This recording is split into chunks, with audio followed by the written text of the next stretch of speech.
Hello बच्चों, आज हम एसिड्स और उनकी प्रॉपर्टीज़ के बारे में स्टडी करेंगे। Acids are those chemical substances which have a sour taste. सार टेस्ट मीन्स खट्टा टेस्ट, जैसे कि लेमन का है, टैमरिंड का है, कच्चे मैंगो का है। लेमन का टेस्ट को आपने टेस्ट किया होगा, उसका जो खट्टा टेस्ट होता है वो किस लिए होता है? वो जो है सिट्रिक एसिड के कारण उसका खट्टा टेस्ट होता है। Next is acid change the color of blue litmus to red. Litmus जो है एक इंडिकेटर होता है। एनसीईआरटी की बुक में 3 टाइप्स ऑफ इंडिकेटर मेंशन्ड है। फर्स्ट जो है मैथिल ऑरेंज, जो कि रेड कलर देता है एसिड सॉल्यूशन में और येलो कलर देता है बेसिक सॉल्यूशन में। सेकंड है आपका फिनोप्थेलिन, जो कि कलरलेस होता है एसिड सॉल्यूशन में, लेकिन जो है पिंक कलर देता है वो बेसिक सॉल्यूशन में। और थर्ड आपका ये है लिटमस, जो कि एक इंडिकेटर है। ये सॉल्यूशन फॉर्म में भी होता है और पेपर फॉर्म में भी होता है। ब्लू लिटमस को ये रेड कर देता है। Next is the acid present in plant materials are called organic acid. Organic acids क्या होते हैं? ये नेचुरल एसिड्स होते हैं जो नेचर में मिलते हैं। इनके सोर्स क्या कौन कौन से हैं? यहाँ पे कुछ एसिड्स और उनके सोर्स दिए हुए हैं, जैसे कि acetic acid found in vinegar, citric acid found in lemon, lactic acid found in sour milk, tartaric acid found in tamarind, oxalic acid present in tomatoes and formic acid present in ant sting.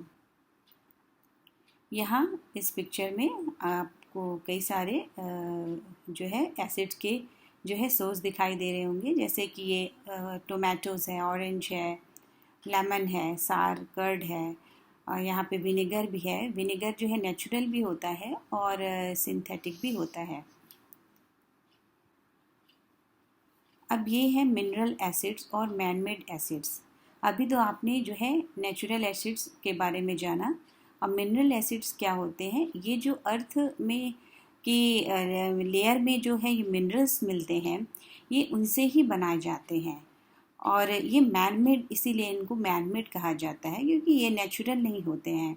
ये जो है जैसे कि main आपके mineral acids हो जाते हैं, वैसे तो कई हैं, लेकिन मेन जो है हम जो आपके एनसीईआरटी वगैरह में जो मेंशन है वो है hydrochloric acid, sulphuric acid, nitric acid.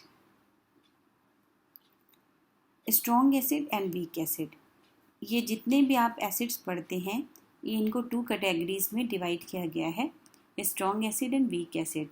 Strong acid में आपका आ जाता है hydrochloric acid, sulphuric acid and nitric acid. Weak acid में है acetic acid, formic acid, citric acid, tartaric acid, carbonic acid. अब यहाँ पे जो है जितने भी आपने ये वीक एसिड्स देखे, ये सारे के सारे ऑर्गेनिक होते हैं और इस वजह से ही ये वीक एसिड होते हैं। और स्ट्रॉन्ग एसिड में आप देख रहे होंगे सारे के सारे जो है मिनरल एसिड है, बट इसमें जो कार्बोनिक एसिड है वो जो है स्ट्रॉन्ग नहीं होता है वो मिनरल एसिड, और लेकिन वो जो है एक वीक एसिड होता है। कंसनट्रेटेड एंड डाइल्यूट एसिड्स, अब यहाँ पे थोड़ा सा जानेंगे हम कि ये कंसनट्रेटेड एंड डाइल्यूट एसिड्स क्या हैं। Concentrated acid is one which contains the minimum possible amount of water. आपने लैब में इतने सारे एसिड देखे होंगे, तो वो जो एसिड होते हैं वो कंसनट्रेटेड फॉर्म में नहीं होते हैं। वो क्योंकि कंसनट्रेटेड एसिड जो है आपके कपड़ों को और हाथों को जला सकते हैं, वो बहुत ही ज़्यादा हार्मफुल होते हैं। इसलिए जितने भी लैब में एसिड्स रखे जाते हैं उनको वाटर के साथ डाइल्यूट किया जाता है, तो उनमें जो है वाटर की क्वांटिटी काफ़ी होती है, जबकि कंसनट्रेटेड एसिड ऐसे एसिड होते हैं जिसमें कि बहुत ही minimum possible amount of water होता है। Properties of acids, acids have a sour taste. Second, acid turn blue litmus to red. Acid solution conduct electricity, ये इलेक्ट्रिसिटी कैसे कंडक्ट करते हैं अभी हम आगे स्टडी करेंगे। ये एक्चुअली जब भी हम इनको वाटर में एसिड जो है सॉल्युबल करते हैं, इसको वाटर एक्वस फॉर्म में जब भी ये होता है तो ये अपने आयंस में टूट जाता है। जैसे कि एक एग्जांपल लेते हैं HCl जो है वाटर में सॉल्युबल होकर के H+ और Cl माइनस बनाता है। तो ये जो H+ आयॉन्स हैं यही इलेक्ट्रिसिटी कंडक्ट करते हैं। Next, acid react with metals to form hydrogen gas. यहाँ पे जिंक ने HCl से रिएक्शन की। जिंक जो है एक मेटल है और हाइड्रोक्लोरिक एसिड ये जो कि एक एसिड है, इसने रिएक्शन करके सॉल्ट बना दिया जिंक क्लोराइड का और हाइड्रोजन गैस निकली। इसका एक एक्सपेरिमेंट आपके NCERT की बुक में मेंशन किया गया है, जिसमें कि एक टेस्ट ट्यूब आप देख रहे होंगे जिसमें कि जिंक और हाइड्रोक्लोरिक एसिड लिया हुआ है और हाइड्रोजन जो है गैस बन रही है। अब इसे पता कैसे करेंगे कि यहाँ पे हाइड्रोजन गैस है या फिर और कोई गैस है। इस गैस को जो है यहाँ पे एक ग्लास ट्यूब के थ्रू एक ट्रफ में पास करते हैं और यहाँ पे जलती हुई कैंडल आप इसके जम्मू पे लेके आएंगे तो ये जो है पॉप साउंड के साथ बर्न करती है। तो इससे हमें पता लगता है कि ये हाइड्रोजन गैस है। Acids react with metal carbonates to form carbon dioxide. Acid की एक प्रॉपर्टी होती है कि यहाँ पे आप HCl को देख रहे होंगे, इसने सोडियम कार्बोनेट से रिएक्शन करके, जो कि एक मेटल कार्बोनेट है, NaCl सॉल्ट बनाया, कार्बन डाइऑक्साइड और वाटर निकला। सेम प्रोसेस होती है मेटल हाइड्रोजन कार्बोनेट के साथ भी। HCl ने रिएक्शन किया, सॉल्ट बनाया, CO2 और वाटर निकली। अब यहाँ पे आपके NCERT में ये वाला एक्सपेरिमेंट मेंशन है कि एक टेस्ट ट्यूब में जो है डाइल्यूट HCl लिया गया है और सोडियम कार्बोनेट लिया गया है। यहाँ पे CO2 बन रही है और इस CO2 को हम कैसे पता करें कि ये CO2 गैस ही है। इसको ग्लास ट्यूब के थ्रू अनदर टेस्ट ट्यूब में जो कि यहाँ पे लगी हुई है इसमें पास कराया गया और इसमें जो है लाइम वाटर लिया गया। Lime water means calcium hydroxide solution, जो कि बहुत ही क्लियर सॉल्यूशन होता है। और जब इस गैस को CO2 को पास किया जाता है तो यहाँ पर जो है ये जो लाइम वाटर है ये मिल्की हो जाता है।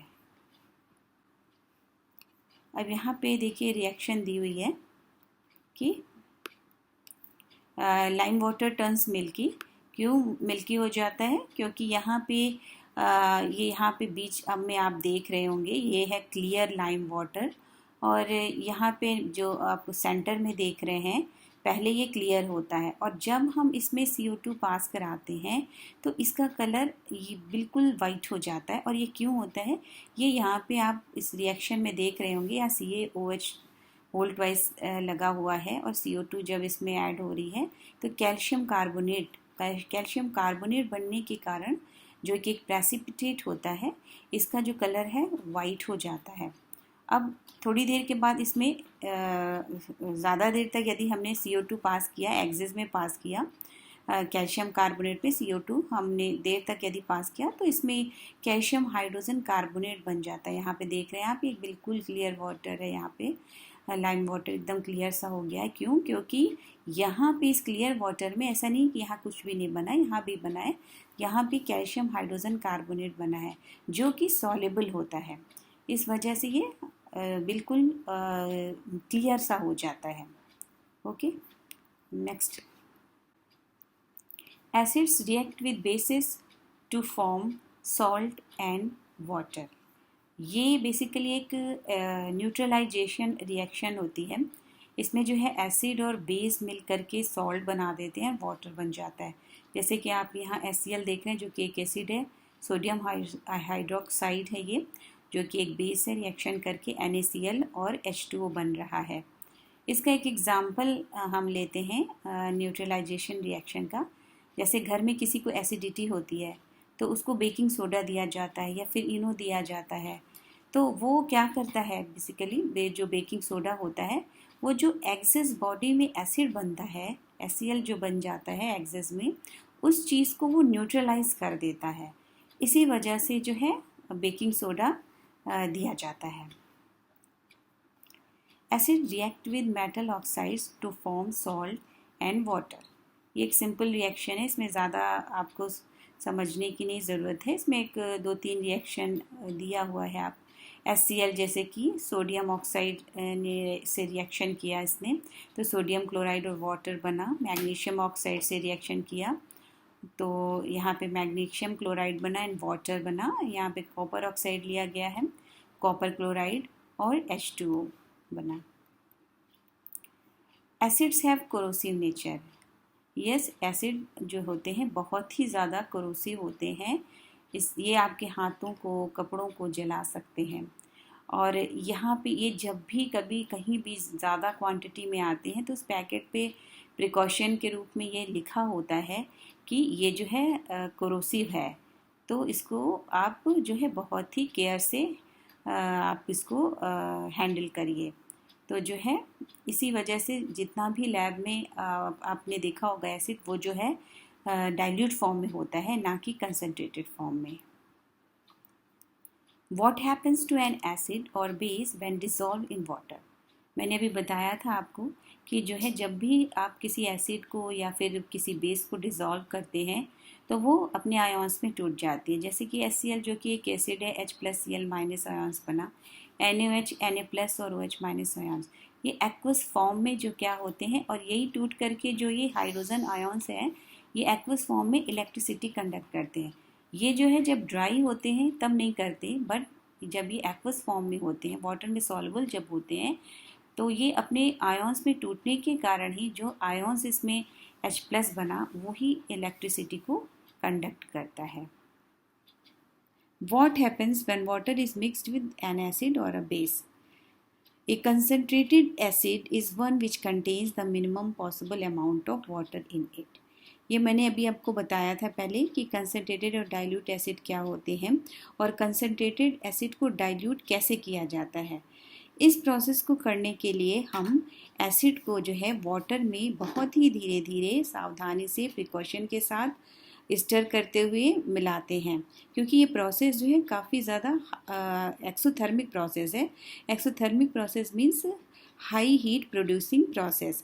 इसमें क्या होता है कि वाटर मॉलिक्यूल्स क्योंकि ज़्यादा होते हैं, तो जब भी हम एसिड इसमें डालते हैं तो वो वाटर मॉलिक्यूल जो भी हीट उसमें निकलती है, पैदा होती है, उसको ये एब्जॉर्ब कर लेते हैं। लेकिन जब इसका अपोजिट आप वाटर में एसिड मिला देंगे तो क्या होता है, वो जो है एसिड है कुछ वाटर को स्टीम में चेंज कर देगा और इससे जो है वो एसिड आपके हाथों पे आके गिर सकता है या चेहरे पे पड़ सकता है, कपड़ों पे को जला सकता है। इसी वजह से ये प्रोसेस बहुत ही ज़्यादा प्रिकॉशन के साथ की जाती है। और लैब में आपने जितने भी एसिड देखे हैं वो कोई भी एसिड आपको कंसनट्रेटेड नहीं मिलेगा, उसमें कंसनट्रेटेड में भी थोड़ा बहुत उसको डाइल्यूट कर ही दिया जाता है। तो ये सारे के सारे कंसनट्रेटेड एसिड जो है डाइल्यूट फॉर्म में रखे जाते हैं लैब में। NCERT क्वेश्चंस कुछ दिए हुए हैं, इसको हम करते हैं।